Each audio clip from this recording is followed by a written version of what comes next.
Usually when we, talk about a military conflict or some sort of geopolitical crisis, there is this expectation of precision, like engineering almost. Right, like a neat little diagram. Yeah, exactly. You have a territorial dispute, you draw a line on a map, the generals point at the resources, and the politicians say, well, there is, that's what we're fighting over. Army A wants the hill, Army B wants the hill. Clean. It's totally clean. But step into the world of modern asymmetric warfare or, proxy conflicts and ideological struggles, and suddenly that neat, clean map is completely useless. We are looking at a geopolitical landscape for you today that is just undeniably murky. Oh, it's the absolute definition of diagnostic muddy waters. Yeah, because it isn't just tanks and borders anymore. It's centuries of history, rapidly evolving technology, and deeply entrenched belief systems all just colliding at once. And that complexity is exactly what we're wading into today for this deep dive. The massive, highly eclectic stack of sources you sent us. I mean, it's wild. It really is a dense stack. Yeah, and the anchor of this stack is a deeply opinionated, heavily politically and religiously charged blog post dated April 4th, 2026. It's by an author named Paramendra Kumar Phagat, and it's titled Iran War, The Missing Jujitsu. I mean, that title alone suggests we aren't looking at some standard Pentagon white paper. Definitely not. Phagat weaves this wild, seemingly disparate collection of external voices together. He pulls in detailed military strategy analysis from urban warfare expert John Spencer, who invokes ancient Sun Tzu principles. Right. And then he embeds official statements from world leaders like Ukraine's Volodymyr Zelensky. Which is quite the pivot. Right. And scattered throughout are these tech and geopolitical tweets from figures like Mark Andreessen, Donald Trump, and Peter Diamandis talking about the bleeding edge of artificial intelligence. It's quite a lineup. So our mission today is to figure out the causality here. Like, how on earth does a strategist look at the teachings of Sun Tzu, the physical geography of the Strait of Hormuz, the global protests of the Iranian diaspora, and the explosive growth of artificial intelligence, and conclude that they're all, gears in the exact same machine? Well, before we dissect how the author actually attempts to synchronize those gears, I need to speak directly to you, the listener, for a moment. Because the source material we're unpacking today is highly volatile. Very. It contains extreme, highly charged political and religious commentary, particularly regarding the Middle East and the Islamic faith. Yeah. The author uses language and frames arguments in ways that are deeply provocative. Yeah, he does not hold back. No, he doesn't. So I want to make it unequivocally clear to you right now. Neither of us are taking sides. We are not endorsing, nor are we condemning, the viewpoints presented in this text. Exactly. We are not here to debate the morality of the author's religious claims or, the righteousness of his political stances. If you hear us repeating a highly charged statement, we are quoting or paraphrasing the source material strictly to analyze its structural load. Right, we're mapping the terrain of this author's argument. We're not planting a flag in it. Beautifully put. So let's start mapping with the underlying philosophy of conflict presented in the text. Phagat leans heavily on an analysis by John Spencer, right? He does. Spencer views the current situation, specifically a U.S. and Israeli campaign against Iran, through the ancient framework of Sun Tzu's The Art of War. And Spencer isn't pulling out Sun Tzu to talk about, how to flank an infantry battalion or something tactical like that? No. He's focusing on the psychology and actual utility of war itself. There's a specific quote Spencer uses that frames this perfectly. He writes that Sun Tzu was not focused on destruction for its own sake or on seeking decisive battles as an end in themselves, but on achieving outcomes that align military action with political purpose at the lowest possible cost. Aligning military action with political purpose. So you have to answer the most difficult question in statecraft, which is, what is the actual objective? Exactly. Spencer argues that war and politics are fundamentally inseparable. Strategy isn't just the execution of violence. Right. It is the bridge between the means of violence and the desired political ends. Okay, let me test an analogy here to see if this tracks for you. It's like a massive corporation launching a multi-million-dollar marketing campaign without defining if their goal is, long-term brand awareness or immediate short-term sales conversions. Oh, that's a great way to look at it. Yeah, because if you don't define the end goal, you just burn cash on billboards and Super Bowl spots hoping revenue magically appears. Right. But in war, you are burning human lives and trillions of dollars instead of an ad budget. That analogy holds up really well, especially when we look at the scale of the waste. If a military and political apparatus is confused about its objective, The results are catastrophic. Total disaster. So Spencer applies this directly to the Iran context, demanding an answer to what the campaign is actually trying to achieve. Like, is the objective regime change? Is it behavior change? Is it destroying the nuclear program? Or is it simply deterrence? And if we look at the logistics of those options, they aren't interchangeable at all. Not even close. Like destroying a deeply buried nuclear facility like Natanz, that requires a very specific, limited use of force. You need specialized bunker buster munitions, electronic warfare to blind air defenses, a compressed timeline. A very surgical strike. Exactly. But regime change, that requires occupying territory, dismantling entrenched security apparatuses, decades of nation building. It requires a completely different tolerance for risk and a massive scale of effort. And Spencer warns in the text that ambiguity regarding those objectives within one's own strategy is incredibly dangerous. I mean, Sun Tzu famously said, all warfare is based on deception. Right. But Spencer makes a critical distinction here. Deceiving the enemy is a force multiplier. But deceiving yourself or maintaining ambiguity with your allies is fatal. Because if the political leaders in Washington and the military planners in Tel Aviv and the international allies in Europe, if they don't share a crystal clear understanding of whether they're trying to deter Tehran or overthrow its government, that deception just turns into strategic incoherence. You end up with half measures that achieve neither objective. Yeah. Which leads directly into the hierarchy of war that Sun Tzu laid out, which Spencer argues is essential for avoiding that incoherence. Okay, let's break that hierarchy down. The text outlines a four-step hierarchy. The first, and of supreme importance according to Sun Tzu, is to attack the enemy's strategy. Okay, but how does a military actually attack a strategy? You can't drop a bomb on a concept. Well, you shape their perception of reality. Interesting. Yeah, you maneuver diplomatically, economically, and militarily so that the enemy realizes their current path will lead to ruin before a single shot is even fired. You undermine the logic of their aggression. And if that doesn't work? If you can't force that realization, Sun Tzu says the next best step is to disrupt their alliances. Isolate them diplomatically and economically. Cut off their supply lines and their geopolitical cover. And then only if both of those fail do you move to the third step, which is attacking their army directly. Right. And the fourth step, which Sun Tzu explicitly calls the worst policy, is to attack cities. He says you only do this when there is absolutely no other alternative. And this is where Spencer's background is so relevant.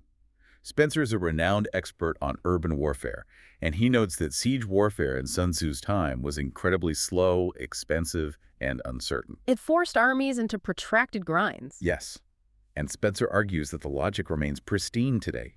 Modern urban warfare fighting house to house in 3D concrete battle spaces, it absorbs combat power at an astonishing rate. It's a meat grinder. Exactly. Destroys the infrastructure you might need later, imposes massive civilian casualties, and extends the timeline of conflict indefinitely. So, if Spencer views attacking cities as a strategic nightmare, he must advocate for a completely different approach to the Iranian regime. He concludes that attacking military capabilities alone is insufficient. If you just bomb missile silos or radar installations, you are swatting at the symptoms, not dismantling the system. Because the regime can simply rebuild those capabilities if its underlying structure remains intact. Precisely. Spencer argues the strategy must target the regime's central nervous system. Okay, what does that look like in practice? It means going after command networks, revenue streams, internal control mechanisms, and its ability to regenerate combat power. So he's basically advocating for a systemic siege. Yes. The text specifically points to isolating key nodes of economic output and disrupting the information networks the regime relies on to maintain control over its own population. The goal isn't just destruction. It's altering the regime's internal calculus, making the cost of continuing their current behavior so agonizingly high that they are forced to stop. There's a line from Spencer in the text that really stuck with me. Tactical success does not equal strategic success. That's a great quote. Yeah, like you can win every single firefight, you can destroy every single target package your drones identify, but if the enemy's political decisions don't change, your strategy has completely failed. Because it is a contest of wills, decided by decisions, not destruction. Which perfectly bridges the gap between this ancient theoretical framework and the very specific, very modern geographical reality Pagat pivots to next. Right, moving from the abstract to the concrete. Yeah, we move from the abstract concept of attacking strategy to the physical vulnerability of the Strait of Hormuz. And the Strait of Hormuz is where this theoretical contest of wills meets a profoundly tangible economic choke point. Pagat makes a staggering claim about the stretch of water. He writes that the closure of the Strait of Hormuz is peak terrorism. He actually goes as far as to say Osama did not manage it with 9/11. That is an incredibly heavy rhetorical escalation, framing a naval blockade as an act of terrorism superseding 9/11. It really is. We need to unpack the mechanics of why he uses that specific framing. Well, let's look at the geography first. The Strait of Hormuz is a narrow waterway between the Persian Gulf and the Gulf of Oman. At its narrowest point, it is only 21 miles wide. That's nothing. And the actual shipping lanes, they're just 2 miles wide in either direction. Wow, 2 miles. Yeah. And a massive percentage of the world's oil and liquefied natural gas flows through those narrow lanes every single day. So Pagat is arguing that threatening this strait isn't a conventional military tactic against Israel or the United States. Right. He's saying it is an act of economic terror aimed at the entire global supply chain. He explicitly points out the cascading effects. He writes, "Those who say this is Israel's problem, let them look at the Strait of Hormuz. This is the world's problem." He connects macro geopolitics directly to the microeconomics of a family's grocery budget in South America or Southeast Asia. Exactly. Because if the strait closes, global energy markets panic. Energy prices skyrocket overnight. And when energy prices surge, the cost of transporting food, manufacturing basic goods, and heating homes explodes globally. So Fagat's argument is that threatening the strait is the ultimate hostage-taking behavior. And the victims are disproportionately the world's poorest populations who cannot absorb those inflationary shocks. Having established this global vulnerability, Fagat brings in a completely unexpected voice to offer a tactical solution. This is where it gets really fascinating. He embeds a tweet from April 3, 2026, by Ukrainian President Volodymyr Zelensky. Right. Zelensky suggests that the international community should unilaterally secure the Strait of Hormuz, and he draws a direct parallel to Ukraine's grain corridor in the Black Sea. And that parallel is deeply instructive regarding the mechanics of breaking a blockade. How so? Well, Ukraine faced a situation where Russia attempted to blockade the Black Sea, threatening to cut off millions of tons of agricultural exports and trigger a global food crisis. We all remember that. Ukraine, backed by international partners, forced open a unilateral maritime corridor to keep that global supply chain moving despite an active war zone. Zelensky is looking at the Strait of Hormuz and saying, look, the strategic imperative is identical. We're just swapping grain for energy. But Zelensky doesn't just offer moral solidarity, right? He lays out the actual tactical blueprint. Like, what does it actually take to pull off a unilateral corridor in a hostile, 21-mile-wide choke point? He lists 3 specific military requirements. First, interceptors. Okay. Given the proliferation of anti-ship ballistic missiles and suicide drones, you need advanced continuous air defense umbrellas over the shipping lanes. Makes sense. Second, military convoys to physically escort the massive, slow-moving commercial vessels. Which are basically sitting ducks otherwise. Exactly. And third, a large, integrated electronic warfare network. Let's hover on that third point for a second. How does electronic warfare actually function in this context? Because people hear electronic warfare and they might not know what that means on the water. Sure. Electronic warfare, or EW, isn't about shooting things down with bullets or missiles. It's about blinding the enemy. Blinding their tech. Right. In a narrow strait, the threat often comes from swarm drones or precision-guided munitions that rely on radar or GPS to find a moving oil tanker. An integrated EW network blasts those specific frequencies with noise. It scrambles their signal. Exactly. It spoofs the incoming weapon sensors so they miss their targets or just crash into the sea. And Zelensky notes in the quote, "We stand ready to help with this, but for now we are not yet involved. So far, no one has made such a request." So Ukraine is offering its hard-won, real-world expertise in asymmetric naval defense. They're raising their hand saying, we know how to do this. But if we look closely at the source stack, Bagat includes other voices that reveal a stark division in how the West should handle this waterway. He cites a tweet from John Bolton, the former U.S. National Security Advisor. Oh, yes? Bolton argues the U.S. must eliminate Iran's ability to seize control of the straits and their continue to destroy the IRGC. That represents a vastly different operational objective than Zelensky's proposal. Vastly different. Because Zelensky is outlining a defensive shield. You put up the EW networks, you escort the boats, you endure the harassment, but your sole objective is keeping the commerce flowing. Right, you're playing defense. But Bolton is talking about a proactive sword. Eliminating the ability to threaten the strait implies preemptively striking naval bases, destroying coastal missile batteries, and actively hunting the Islamic Revolutionary Guard Corps across the region. And this perfectly illustrates the exact tension John Spencer warned about regarding Sun Tzu. Zelensky's approach leans much closer to subduing the enemy without fighting a wider war. Yeah, it's about denying the enemy their objective. Closing the strait through defensive deterrence. You make their strategy fail. Whereas Bolton's approach is sheer military escalation. It aims at the destruction of physical capability, which inherently risks expanding the war's objectives. And pulling forces into the protracted conflict Spencer cautioned against. Exactly. Fagat places these contrasting views side by side to highlight the strategic crossroads. But as we transition into the next section of his blog post, Hagat reveals his own highly specific, incredibly controversial mechanism for resolving this. He does. Because he doesn't just want to secure the water, he wants to completely dismantle the state threatening it. And this is where we really must restate our impartiality disclaimer for you, the listener. The arguments we're about to unpack venture into highly absolute, religiously charged, and politically extreme territory. Yes, very extreme. We are analyzing the author's exact words and framing as objective observers to understand how these claims serve as the foundation for his ultimate strategic proposal. Right. So the central thesis of Fagat's argument, the real pivot point for his entire worldview in this post, is a profound critique of the Iranian diaspora. Which is such a fascinating rhetorical maneuver. It really is. He claims that the fundamental mistake in this war has been made by the Iranian diaspora. He spends the first half of the post discussing global choke points, macroeconomics, and military strategy. Yeah.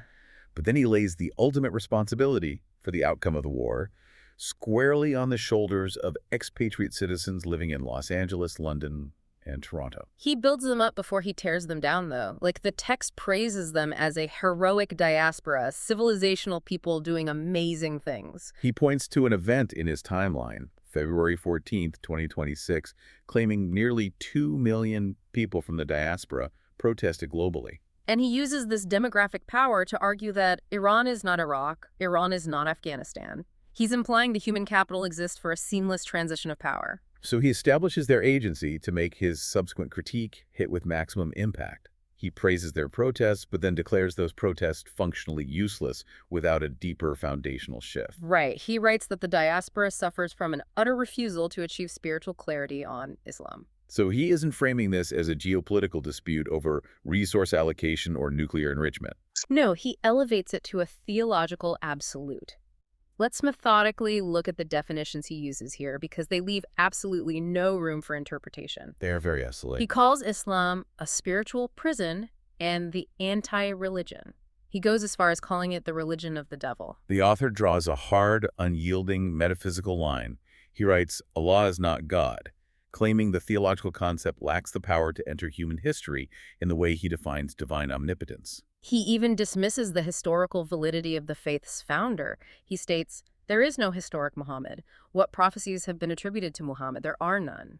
And he concludes this sweeping takedown by stating that Sharia law is utter tyranny and God's way is liberty. So if we view this purely through the lens of strategic analysis, what does this absolute apocalyptic framing do to his proposed political solutions? It changes everything. Right.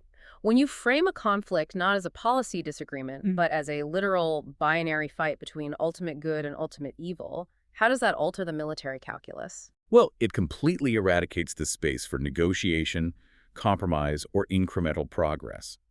You cannot sign a non-proliferation treaty with an entity you have defined as spiritually demonic. You just can't. If we connect this back to Spencer's analysis of Sun Tzu, Spencer warned that shifting your objective from behavior change to regime change risks a catastrophic, protracted counterinsurgency. Because Spencer wants to alter the enemy's decisions. Exactly. But Vagat's religious framing rejects the premise that the enemy is capable of rational decisions. Fagat argues that the truly evil do not reason, they just fight to the finish. Therefore, his political objective becomes absolute. Anything less than the total immediate collapse of the current regime is a catastrophic failure. He writes that any endgame scenario leaving the regime intact leaves the world within North Korea with none of the restraints. And he uses this intense spiritual critique to argue the diaspora is fighting the wrong battle entirely. Petitioning the supreme leader for civil liberties is pointless, Pagat argues, because the supreme leader is a slave to this tyrannical spiritual system. Vagat is demanding the diaspora attack the ideological foundation of the regime. He wants them to wage a war of spiritual clarity that completely dismantles the existing system of belief. Which leads directly to the operational sequence he proposes to trigger this collapse. Right, the mechanics of his plan. He calls it the missing jujitsu of the Iran war. Now, for an author who claims to be no military expert, he's surprisingly prescriptive about the use of force. The term jujitsu is deliberate too. In martial arts, jujitsu relies on using your opponent's momentum, weight, and force against them rather than meeting force with direct opposing force. So Bhagat is attempting to outline a strategy that weaponizes the regime's own oppressive security apparatus to trigger its downfall. Exactly. Let's walk through this four-part jujitsu maneuver. Okay, step one. Open the Strait of Hormuz. We covered this. He wants the Zelensky model. Unilaterally force the strait open to relieve global economic pressure and strip the regime of its hostage-taking leverage. Step 2. Pull back and stop the bombing. Cease the conventional military strikes against Iranian infrastructure and military bases. Now, on the surface, that aligns with Spencer's warning against prolonged conventional warfare, reading. Yes, on the surface. But Fagat isn't pausing the bombing to de-escalate. He's pausing it to set the stage for step 3 and 4. Right. Step 3, stay in the region. Maintain a massive over-the-horizon military presence. And step 4, the actual jujitsu, is wait. Wait a few weeks or months for the Iranian people, emboldened by the lack of external conflict, to take to the streets in massive numbers. And it's what he demands happens after they take to the streets that constitutes the most aggressive phase of his plan. He calls for an automatic trigger. He writes that when the citizens protest, if the regime's domestic security forces, the Banais deploy to suppress them, they must be eliminated from the sky. The exact quote is, should the Bazaj goons take to their bikes with machine guns, they have to be aerially neutralized. So let's examine the logistical and moral reality of aerial neutralization. Now let's break that down. He is proposing that the United States or allied forces act as a heavily armed aerial overwatch for a domestic revolution. He wants foreign F-35s or Reaper drones continuously loitering over densely populated Iranian cities like Tehran or Isfahan. And the moment domestic security forces attempt to crack down on protesters, the foreign military launches precision strikes into urban centers to kill those security forces. It's like trying to perform neurosurgery with a sledgehammer. It really is. How do you drop a Hellfire missile on a group of besieged militia riding motorcycles through a crowded protest without inflicting horrific civilian casualties? It sounds completely disconnected from the realities of urban warfare that John Spencer just warned about. It is highly disconnected. Lagat believes that if you simply guarantee the physical safety of the protesters through the threat of overwhelming air power, the sheer demographic weight of millions of people in the streets will inherently crush the regime. He assumes that once the regime falls, a democratic transitional government is seamlessly waiting in the wings, ready to trade the nuclear program for integration into the global economy. It's an incredibly sanitized, almost utopian vision of how a revolution and subsequent nation-building exercise plays out. Yeah, utopian is the word. But, to his credit, Fagat includes the counter-arguments right there in his own source stack. He does. He embeds voices that highlight the immense catastrophic risks of this exact type of intervention. Like, he includes a tweet from Sabir Bhatia, the co-founder of Hotmail, who maps out a really dark progression. Right, from Department of Defense to Department of War to Department of War Crimes. Bhatia is waving a massive red flag about the moral hazard of Bhagat's plan. I mean, dropping munitions on security forces in the middle of crowded civilian protests would inevitably result in collateral damage. Which feeds the exact narrative Bhatia is warning about. Exactly. And perhaps even more devastating to Bhagat's premise, the text includes a quote from a 2019 tweet by Donald Trump. A very famous tweet. Trump writes, "The United States has spent $8 trillion fighting and policing in the Middle East.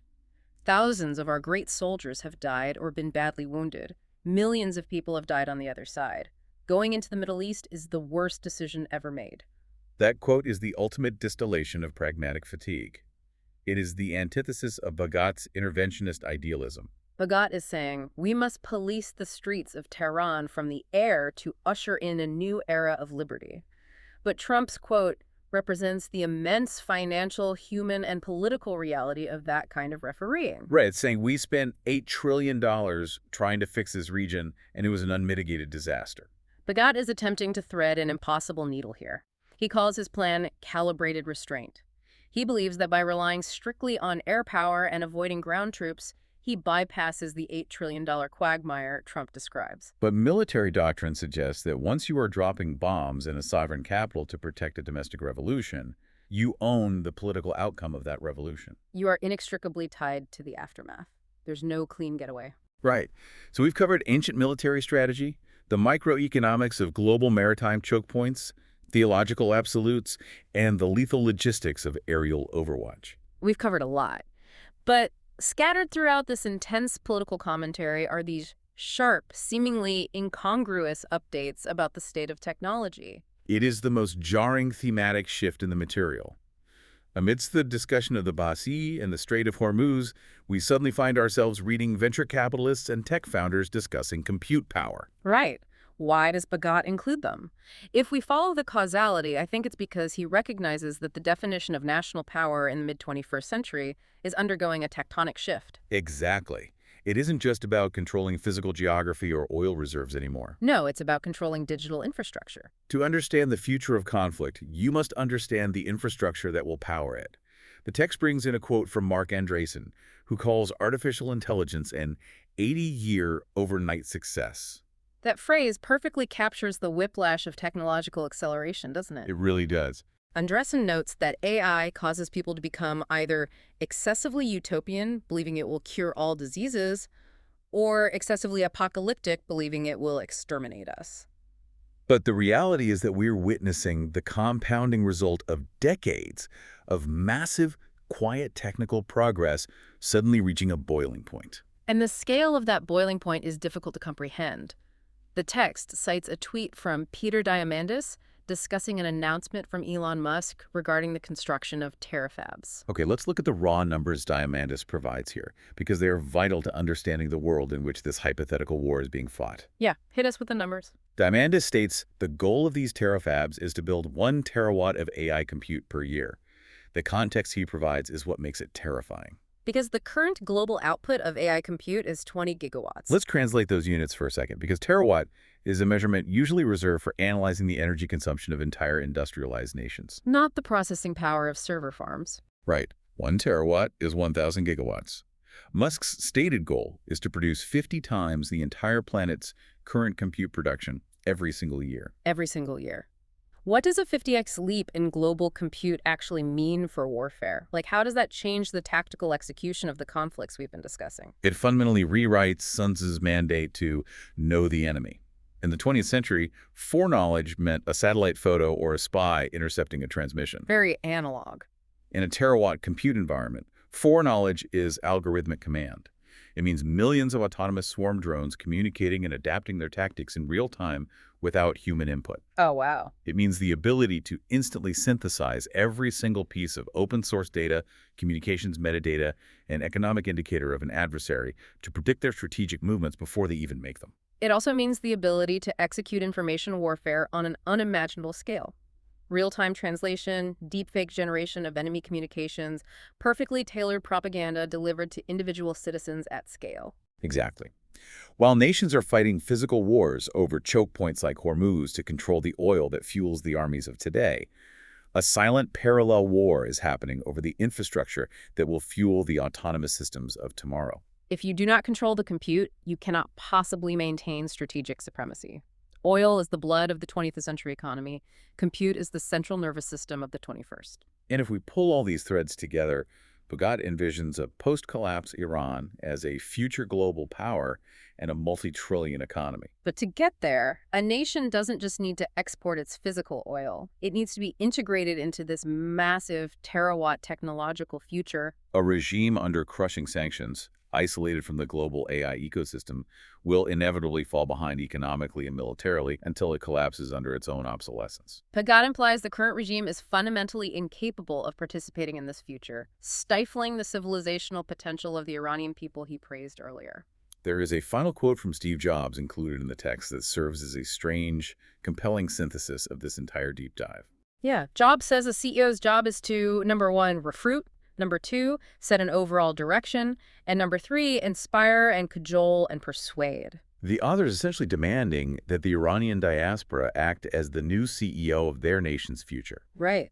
They must recruit the domestic population, set the direction toward a democratic, tech-integrated society, and inspire them to execute the jujitsu required to overthrow the current leadership.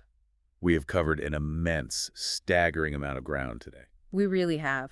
We traced the evolution of conflict from Sun Tzu's ancient warnings against protracted warfare to the modern logistical nightmare of urban combat. We examined the physical vulnerability of the global supply chain at the Strait of Hormuz, contrasting the defensive shields proposed by Zelensky with the offensive swords demanded by Bolton. We waded into the profoundly controversial core of Bhagat's argument, analyzing his theological condemnation of Islam and his belief that the Iranian diaspora's lack of spiritual clarity is the ultimate strategic failure. And we unpacked the logistical and moral paradoxes of his missing jujitsu strategy, the idea of using F-35s to referee a domestic street protest. Right. And we placed all of this against the backdrop of an exploding AI infrastructure race, where a 50x leap in global compute power is fundamentally redefining what it means to hold the strategic high ground.